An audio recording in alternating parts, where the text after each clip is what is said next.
سیربین کے سامعین کو نعیمہ احمد مہجور کا سلام پہنچے۔ جان نیگرو پونٹے کے دورے پاکستان کے تناظر میں میں نے امریکہ میں تجزیہ نگار ڈاکٹر فاروق حسنات سے پوچھا کہ امریکی بے نظیر بھٹو اور جنرل مشرف کے درمیان مفاہمت کی بڑی کوششیں کر رہے تھے جو اب ناکام ہوئی ہیں، ایسے حالات میں اب امریکہ کیا کر سکتا ہے؟ اب یہ خیال کیا جا رہا ہے کہ پالیسی وہ صحیح نہیں تھی اور اب صرف پیپلز پارٹی نہیں بلکہ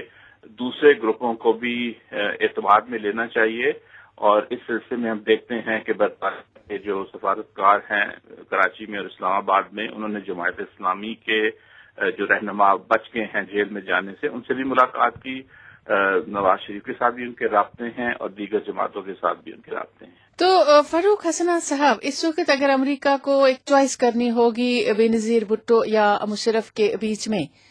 کس کو وہ ترجیح دیں گے آپ کے خیال میں؟ چوائس کا یہاں کا معاملہ ہے تو دیکھو یقیناً وہ بے نظیر کو دیں گے، اس لیے کہ مشرف حکومت کا تو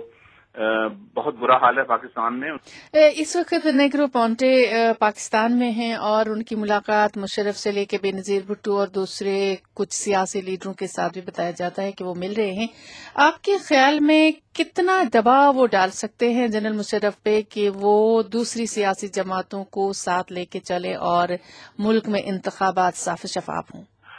بہت کا جہاں تک تعلق ہے، پاکستان کی فوج بالکل امریکن امداد کے اوپر ہی چل رہی ہے۔ امریکن نے ان کو اب تک $10 بلین دیے ہوئے ہیں وار اگینسٹ ٹیرر کے، اور ہر سال $1 ملین وہ دیتے ہیں،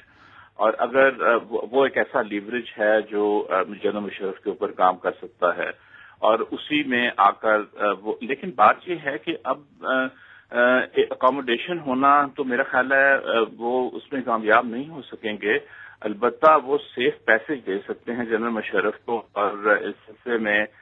وہ یہ کروا سکتے ہیں کہ جنرل مشرف پہ اتنا پریشر ڈالیں کہ وہ کانسٹیٹیوشن کو ریسٹور کریں، جوڈیشری کو